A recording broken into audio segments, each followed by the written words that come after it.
হযরত আলী রাদিয়াল্লাহু তাআলা আনহু বলতেছেন, যদি পথের মধ্যে কোনো বিপদ চলে আসে তাহলে আমি আমার জুতা ঠিক করার অজুহাতে বসে যাব, আপনি হেঁটেই চলবেন, যেন বুঝতে না পারে আমি আপনাকে ওই ব্যক্তির কাছে নিয়ে যাচ্ছি। দুইজনে চলছেন, চলতে চলতে পথের মধ্যে কোনো বিপদ পাওয়া যায় নাই।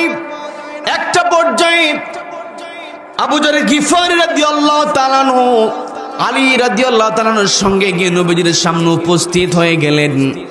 নবীজির সামনে যখন উপস্থিত হয়ে গেলেন, নবীজির সঙ্গে কথা বললেন। নবীজির কথা শুনে আবু যর গিফারি রাদিয়াল্লাহু তাআলা ইসলাম কবুল করলেন। বলেন আল্লাহু আকবার।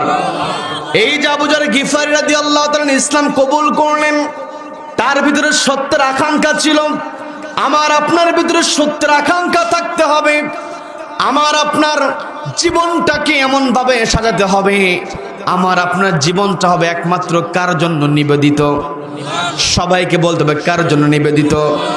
আল্লাহর জন্য। যদি আমার আপনার জীবনটাকে নিবেদিত করতে চাই, তাহলে 5 নম্বরে যে গুণ আমার আপনার মধ্যে থাকতে হবে সেটা হলো দ্বীন ইসলামটাই হবে আমার আপনার জীবনের উদ্দেশ্য। কথা বলেন ঠিক কিনা? একজন মুসলমানের উদ্দেশ্য হবে আল্লাহর দ্বীন পালন করা। আবু যর গিফারি রাদিয়াল্লাহু তাআলা আনহু তিনি যখন ইসলাম কবুল করলেন, নবীজি বললেন, ও আবু যর, তুমি ইসলাম কবুল করেছো, এখনই তোমার প্রকাশ করার দরকার নাই, তুমি তোমার গোত্রে চলে যাও। যখন প্রয়োজন হবে আমি তোমাকে ডেকে আনব।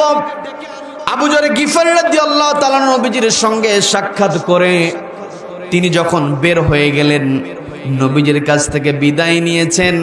যখন বাইতুল্লাহর সামনে চলে এসেছেন, আসার পরে যখন বাইতুল্লাহর সামনে দাঁড়ালেন, ইমানদার, ইমানওয়ালা হয়ে গিয়েছেন, ইমানের জজবা, নবীজির কাছ থেকে নতুন ইসলাম কবুল করেছেন। ইমানের জজবার কারণে তিনি আর ইসলাম গ্রহণ করার কাহিনীটা গোপন রাখতে পারলেন না। ওই কাবার প্রান্তরে এসে ইসলামের ঘোষণা দিয়ে দিলেন। বলেন আল্লাহু আকবার। বলেন আল্লাহু আকবার। তিনি যখন ঘোষণা দিয়ে দিলেন, ওই সময় যারা উপস্থিত ছিল আবু যর গিফারি রাদিয়াল্লাহু তাআলার উপরে অতর্কিতভাবে হামলা শুরু করে দিল, আঘাত শুরু করে দিল।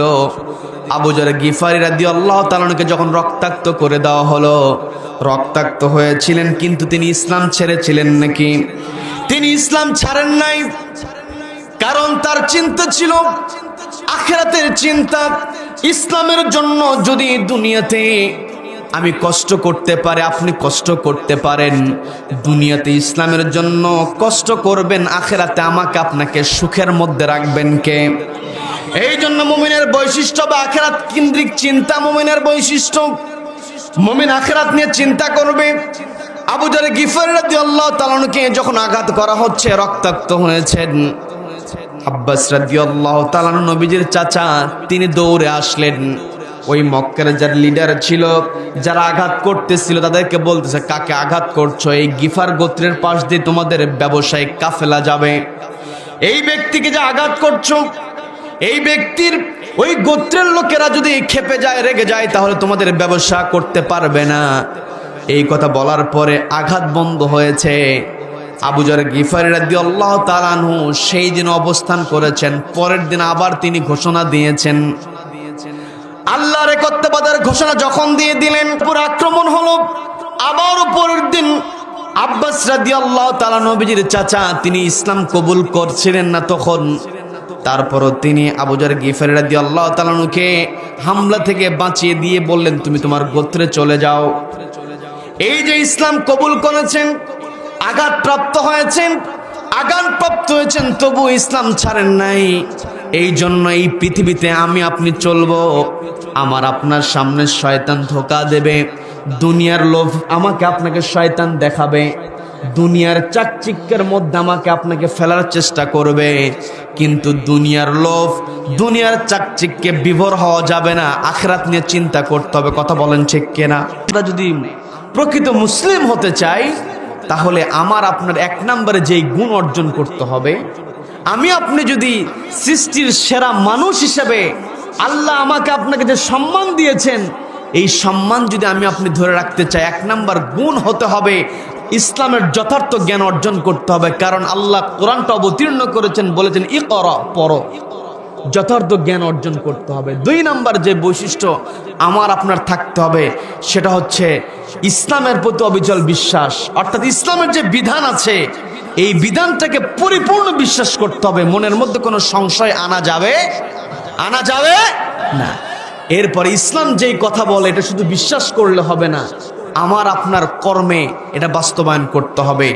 এরপরে 4 নাম্বার যে বৈশিষ্ট্য হবে সেটা হলো আখিরাত নিয়ে আমাকে আপনাকে চিন্তা করতে হবে।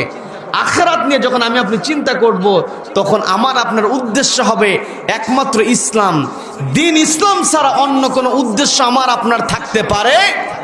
6 নম্বরে যেই কথাটা আমি আপনাদেরকে বলবো, বলেই শেষ করবো, সেটা হলো আমার আপনার ভিতরে কোনো অহংকার রাখা যাবে না, কোনো ফখর করা যাবে না, কোনো তাকাব্বুরি করা যাবে না। এই পৃথিবীতে আল্লাহ রাব্বুল আলামিন আমাকে আপনাকে শ্রেষ্ঠ বানিয়েছেন, এটা যেমন সত্য, আবার এই পৃথিবীতে আমাকে আপনাকে সবচেয়ে দুর্বল করে তৈরি করেছেন। কাজেই দুর্বল করে আল্লাহ রাব্বুল আলামিন আমাকে আপনাকে তৈরি করেছেন, এটা শিক্ষা এই জন্য দিয়েছেন মানুষ যেন কখনো অহংকার না করে। কি কথা বলেন? অহংকার থেকে মুক্ত হতে হবে। গর্ব কিসের করব? আমি আপনি তো মুখাপেক্ষী। কি কথা বলেন? গর্ব এবং অহংকার একমাত্র একজনের, তিনি কে?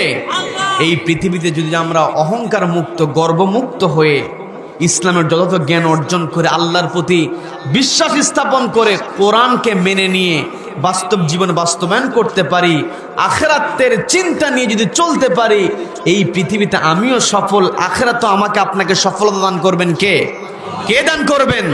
রব্বুল আলামিন আমাদের সকলকে কবুল করে নিন, বলেন আমিন।